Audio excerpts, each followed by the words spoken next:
जय श्री कृष्णा। राधे राधे दोस्तों आज मैं आप सभी को भगवान श्री कृष्ण श्री लड्डू गोपाल की एक ऐसी लीला कथा सुनाऊंगी जिसे सुनकर आपकी आंखें नम हो जाएंगी। दोस्तों, इस घटना को सुनने के बाद आप यह समझ पाएंगे कि कभी कभी ऐसी परिस्थिति आ जाती है कि लड्डू गोपाल की सेवा करने में ठाकुर जी के भक्त को बहुत ही मुश्किलों का सामना करना पड़ता है। दोस्तों, आप सभी यह अच्छे से जानते हैं कि हमारे ठाकुर जी हमारे लड्डू गोपाल के भक्तों की संख्या बढ़ती ही जा रही है। दोस्तों, हमारे लड्डू गोपाल के भक्त सिर्फ भारत में ही नहीं, पूरे विश्व पूरी दुनिया में हमारे ठाकुर जी के भक्त हैं जो उनसे बहुत ज्यादा प्रेम करते हैं। दोस्तों, आपसे विनती है वीडियो को पूरा अवश्य देखिएगा, तभी आप यह अच्छे से समझ पाएंगे कि कभी कभी ऐसी परिस्थिति आ जाती है कि ठाकुर जी की सेवा हमें इसी समाज के लोग करने नहीं देते हैं। कभी कभी हमारे अपने ही समाज के लोग हमें जीने नहीं देते, हमें लड्डू गोपाल से प्रेम नहीं करने देते, उनकी सेवा नहीं करने देते। दोस्तों,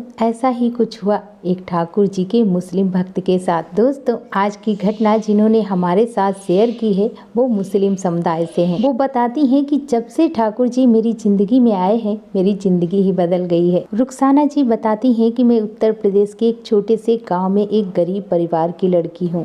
हम सभी अपने गांव में रहते थे। मेरे पापा का गांव में लड़ाई झगड़ा हो जाने के कारण मुझे अपने पास रखना जरूरी नहीं समझा, क्योंकि उन्हें बहुत ज्यादा डर रहता था कहीं उनकी बेटी के साथ कुछ गलत ना हो। मेरे पापा के बहुत ही अच्छे फ्रेंड हैं जो कि हिंदू हैं। तभी मेरे पापा ने उनसे कहा कि आप हमारी बेटी को अपने पास रख सकते हो क्या, क्योंकि हमारे गांव के बहुत ज़्यादा हालात खराब चल रहे हैं। हमारी लड़ाई होने की वजह से हमारे साथ कुछ भी हो सकता है। इसी वजह से हम अपनी बेटी को अपने पास नहीं रखना चाहते। यदि आप हमें अच्छा दोस्त मानते हो तो आप हम पर एक एहसान करो, आप मेरी बेटी को अपनी बेटी समझकर अपने पास रख लो। जब धीरे धीरे गांव का माहौल शांत हो जाएगा, 2-4 वर्षों के बाद हम अपनी बेटी को अपने पास बुला लेंगे। रुखसाना जी बताती हैं मेरे पापा के फ्रेंड की एक बेटी है। रुखसाना बताती हैं कि मेरे पापा की फ्रेंड की बेटी मुझसे उम्र में छोटी है। रुखसाना जी बताती हैं जब मेरे पापा ने अपने फ्रेंड से मुझे उनके यहाँ रहने के लिए कहा तो उन्होंने मेरे पापा से कहा कि आप टेंशन ना करें,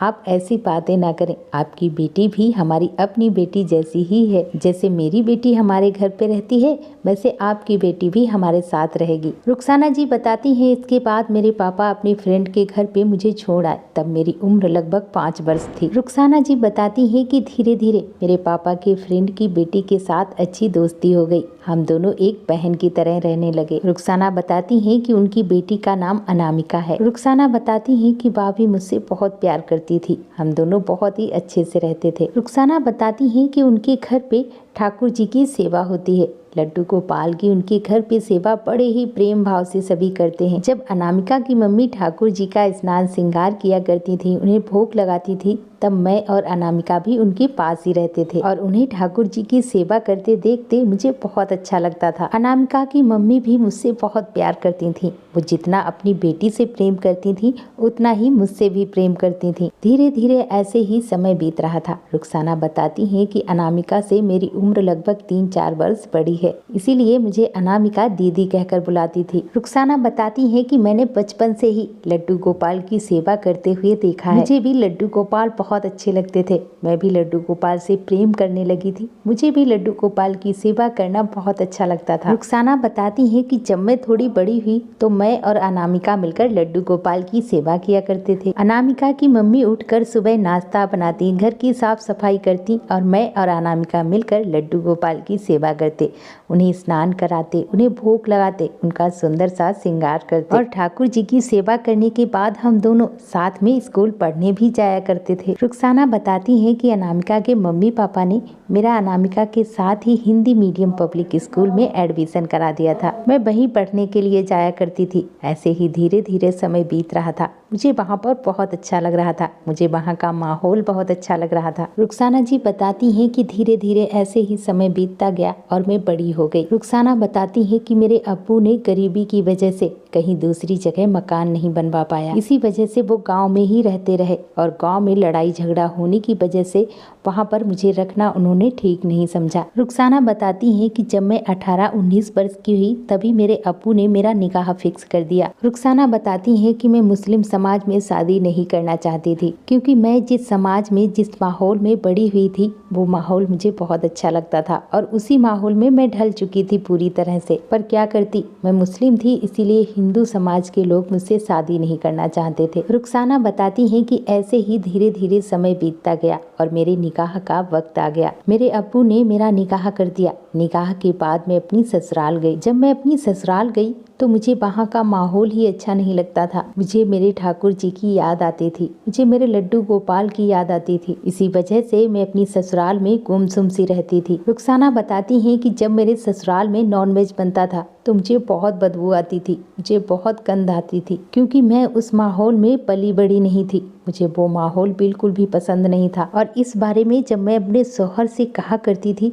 तो वो भी मुझसे गुस्सा हो जाते थे। रुखसाना बताती हैं कि इसी वजह से धीरे धीरे मेरी ससुराल में लड़ाई झगड़े होने लगे। मेरी ससुराल वाले मुझे नॉनवेज खाने के लिए फोर्स किया करते थे कि तुम नॉनवेज खाओगी क्योंकि तुम एक मुस्लिम हो, पर मुझे यह सब बिल्कुल भी अच्छा नहीं लगता था। इसी वजह से हमारे घर में कलेश होते रहते थे। रुखसाना बताती हैं कि हमारे ससुराल में बहुत ज्यादा लड़ाई झगड़े बढ़ जाने के कारण मैं अपने मायके अपने अब्बू और अम्मी के पास चली गई। रुखसाना बताती हैं कि मैंने अपने अब्बू और अम्मी को सब कुछ बताया कि मेरे ससुराल में किस वजह से कलेश होते रहते हैं। मैं 3-4 महीने तक अपने मायके में ही रुकी, लेकिन कुछ दिन बीतने के बाद ही मुझे वहाँ के लोग ताने मारने लगे कि इसका ससुराल में गुजारा नहीं है, इसीलिए यह अपने मायके में पड़ी है। रुखसाना जी बताती हैं कि और तो और हमारी अम्मी ही हमें जीने नहीं देती थी। वह हमसे हमेशा कहती थी कि तू यहाँ कब तक पड़ी रहेगी, तेरा गुजारा कब तक यहाँ होगा, जब तक हम हैं तब तक हम तुझे झेल लेंगे, तू किसी भी तरह यहाँ दिन काट लेगी, पर हमारे ना होने पर तू कहाँ जाएगी, क्या होगा तेरा। रुखसाना जी बताती हैं कि मुझे और किसी की बातें ज़्यादा बुरी नहीं लगती थी, पर जब मेरी अम्मी खुद ही मुझसे कहा करती थी तब मुझे बहुत बुरा लगता था और मैं बहुत रोती थी और अपने ठाकुर जी अपने लड्डू गोपाल से कहा करती थी कि आपने हमें किस समस्या में उलझा दिया है, आपने हमें किस मुसीबत में डाल दिया है, अब मैं कहाँ जाऊँ, क्या करूँ, मुझे कुछ भी समझ में नहीं आता। रुखसाना जी बताती हैं कि ऐसे ही धीरे धीरे समय बीत रहा था। रुखसाना जी बताती हैं कि मेरे शौहर मुझे कभी कभी कॉल किया करते थे और मुझसे कहते थे कि तुम अपनी जिद छोड़कर हमारी तरह बन जाओ, लेकिन मुझे वो माहौल बिल्कुल भी पसंद नहीं था। मैं उस माहौल में नहीं जी सकती थी और इसी वजह से हमारे शौहर ने हमसे तलाक ले लिया। पर कहीं ना कहीं मैं अपने मायके में भी सुकून से नहीं जी पा रही थी, क्योंकि मेरी अम्मी मुझे ताने मारा करती थी। रुखसाना जी बताती हैं कि तभी मैंने एक दिन अपने अब्बू से कहा कि अब्बू आप मुझे अनामिका के घर भेज दीजिए, मैं कुछ दिन वहाँ पर रह के फिर वापस आ जाऊंगी। मेरे अब्बू ने मेरी बात मान ली और मुझे फिर से अनामिका के घर पे छोड़ दिया। जब मैं वहाँ पर गई और मैंने अपने लड्डू गोपाल अपने ठाकुर जी को देखा तो मैं वहाँ पर बहुत खुश थी। मुझे वहाँ का माहौल बहुत अच्छा लगता था, क्योंकि मैं बचपन से उसी माहौल में बड़ी हुई थी। लेकिन कहीं ना कहीं मेरी वजह से अनामिका के घर में भी कलेश होने लगा था, क्योंकि अनामिका के परिवार वाले भी उनसे कहा करते थे कि हम तुम्हारे यहाँ का नहीं खाएंगे, तुम्हारे घर में एक मुस्लिम लड़की रहती है। रुखसाना बताती हैं कि धीरे धीरे अनामिका के परिवार वालों ने, रिश्तेदारों ने उनके यहाँ आना जाना कम कर दिया। मेरी वजह से वहाँ भी कलेश होता था। उनके पास पड़ोस वाले भी उन्हें सुना के चले जाते थे कि तुम्हारे घर पे तो एक मुस्लिम रहती है, तुम भी मुसलमान हो गए हो। लेकिन मुझे यह सब बिल्कुल भी अच्छा नहीं लगता था कि मेरी वजह से अंकल के घर में भी कलेश हो। रुखसाना बताती हैं कि मैं लड्डू गोपाल से बहुत प्रेम करती थी, मुझे उनकी सेवा करना बहुत अच्छा लगता था। मैं हमेशा ही उनसे कहा करती थी कि हे मेरे कान्हा, तुमने हमें किस परिस्थिति में डाल दिया है, अब मैं कहाँ जाऊँ, क्या करूँ, मुझे कुछ भी समझ में नहीं आ रहा, क्योंकि हिंदू समाज के लोग मुझे स्वीकार नहीं करेंगे, कोई भी हिंदू लड़का मुझसे शादी नहीं करेगा और मुस्लिम परिवार में मैं जी नहीं पाऊंगी। वहाँ का माहौल मुझे पसंद नहीं है और वहाँ अगर मैं जाऊंगी तो मैं आपसे हमेशा हमेशा के लिए दूर हो जाऊंगी। इसीलिए हे मेरे कान्हा, अब तुम ही कुछ करो, तुम ही मुझे कुछ रास्ता दिखाओ, मुझे कुछ भी समझ में नहीं आ रहा। रुखसाना जी बताती हैं कि ऐसे ही कुछ दिन बीतने के बाद अनामिका की मम्मी वृंदावन धाम जा रही थी और अनामिका भी जा रही थी। तभी मैंने उनसे कहा कि आंटी, मुझे भी आप वृंदावन धाम लेकर चलो, मैं भी अपनी बिहारी जी अपने ठाकुर जी की शरण में जाना चाहती हूँ, मैं भी देखना चाहती हूँ कैसा है वृंदावन धाम, कैसा है हमारे ठाकुर जी का घर। रुखसाना बताती हैं कि तभी अनामिका की मम्मी मान गई और वो मुझे और अनामिका को लेकर वृंदावन धाम गई। वहाँ पर जाकर हमने बिहारी जी के दर्शन किए, बहुत अच्छे से घूमे। सभी मंदिरों में दर्शन करने के बाद मैंने अनामिका की मम्मी से बोला कि आंटी, अब मुझे भी एक लड्डू गोपाल दिलवा दो ना, क्योंकि मेरा भी मन है मैं भी ठाकुर जी की सेवा करूं और मुझे लड्डू गोपाल बहुत अच्छे लगते हैं और मेरा उनके अलावा कोई सहारा नहीं है। मेरे जीने की वजह मेरे लड्डू गोपाल है, मेरे ठाकुर जी हैं और कौन मेरा सहारा है। रुखसाना बताती हैं तभी आंटी ने मुझसे कहा कि बेटा तुम ठाकुर जी की सेवा नहीं कर पाओगी, तुम इन्हें कहाँ अपने पास रखोगी और कौन तुम्हारे समाज में इन्हें तुम्हारे पास रहने देगा। तुम्हें कोई भी ठाकुर जी की सेवा करने नहीं देगा, इसीलिए तुम लड्डू गोपाल को मत लो, तुम मानसिक रूप से ही उनकी सेवा करो। पर मैंने उनकी एक भी बात नहीं मानी, क्योंकि मुझे ठाकुर जी चाहिए थे, मुझे श्री लड्डू गोपाल चाहिए थे और मेरा कोई सहारा नहीं था। रुखसाना बताती हैं कि मैंने भी उनसे कह दिया कि आंटी मैं उनकी सेवा कर लूंगी और मैं उन्हें अच्छी तरह से अपने पास रख भी लूंगी, क्योंकि इन्हीं ने मुझे यह जिंदगी दी है या माहौल दिया है। और वैसे भी मेरे मायके वाले भी मुझसे परेशान रहते हैं और मेरे ससुराल वालों ने भी मुझे तलाक दे दिया है, उन्हें भी मुझसे कोई मतलब नहीं है। और हाँ आंटी, अब मैं यहाँ से कहीं नहीं जाने वाली, अब मैं यहीं रहूंगी वृंदावन धाम में, अपनी ठाकुर जी की नगरी में, क्योंकि उन्होंने ही मुझे यह रास्ता दिखाया है, अब वही मुझे मंजिल तक पहुंचाएंगे। रुखसाना जी बताती हैं कि आंटी ने मेरे पापा को कॉल किया और उन्हें सारी बात बताई कि रुखसाना यहाँ से वापस ही नहीं आना चाहती। रुखसाना जी बताती हैं कि तभी मेरे अब्बू उन अंकल और आंटी से नाराज हो गए कि तुम लोगों की वजह से ही मेरी बेटी आज बिगड़ गई है, तुम लोगों ने ही मेरी बेटी को बिगाड़ा है। रुखसाना जी बताती हैं कि इसके बाद अंकल आंटी में और मेरे अब्बू में बहुत बातचीत हो गई। इसके बाद उनका रिश्ता भी खत्म हो गया। मैंने भी फैसला कर लिया कि अब मैं यहाँ से कहीं भी नहीं जाऊंगी, अब मैं ठाकुर जी के घर में यानी कि वृंदावन धाम में ही रहूंगी। रुखसाना जी बताती हैं कि मैं वृंदावन धाम में ऐसे ही रहने लगी और जिन आंटी के यहाँ मैं किराए पर रह रही थी उन आंटी को अपना सारा हाल बताया, उन्हें अपनी जिंदगी की सारी कहानी बताई। रुखसाना बताती हैं कि उन आंटी ने मेरी बात सुनने के बाद मुझे थोड़ी सी जगह दी, जिसमें एक छोटा सा कमरा बना हुआ था, मैं उसी कमरे में रहती थी। रुखसाना बताती हैं कि वह रूम मुझे उन्होंने ऐसे ही दे रखा था। मेरे जीवन की सारी सच्चाई जानने के बाद वह अंकल और आंटी मुझसे किराया भी नहीं लेते थे। रुखसाना जी बताती हैं कि अब मेरे ऊपर कोई पाबंदी नहीं थी, मुझे कोई भी मेरे ठाकुर जी मेरे कान्हा जी से अलग नहीं कर सकता था। वो कहती हैं कि अब मैं बड़े ही प्यार से अपने लड्डू गोपाल अपने कान्हा जी की सेवा किया करती हूँ और कभी कभी बिहारी जी के दर्शन करने भी जाती हूँ। अब मैं यहाँ पर बहुत खुश रहती हूँ, क्योंकि मेरे लड्डू गोपाल मेरे ठाकुर जी मेरे साथ हैं और मैं ठाकुर जी की छत्र छाया में रहती हूँ, उनके धाम में रहती हूँ।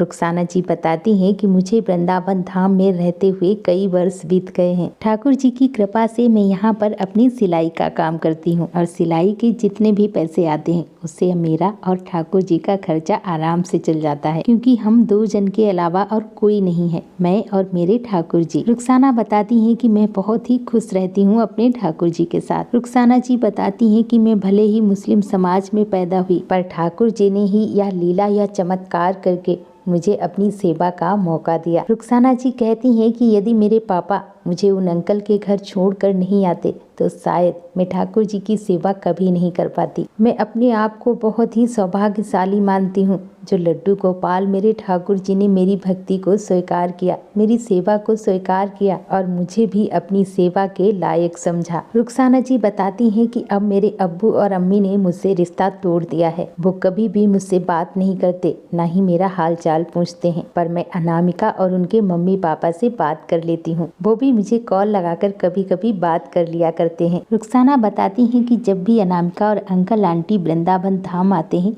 तो वह हमसे मिलने हमारे पास जरूर आते हैं। मुझे कभी भी अपने मम्मी पापा की कमी महसूस नहीं होती। रुखसाना जी आपका बहुत बहुत धन्यवाद जो लड्डू गोपाल की इतनी अद्भुत घटना आपने हमारे साथ शेयर की, जिसे मैं अपने चैनल के माध्यम से बाकी सभी भक्तों तक पहुंचा पाई। दोस्तों अपना प्यार और साथ ऐसे ही बनाए रखना। दोस्तों इस घटना पर मैं क्या कहूँ, आप सभी बताइएगा।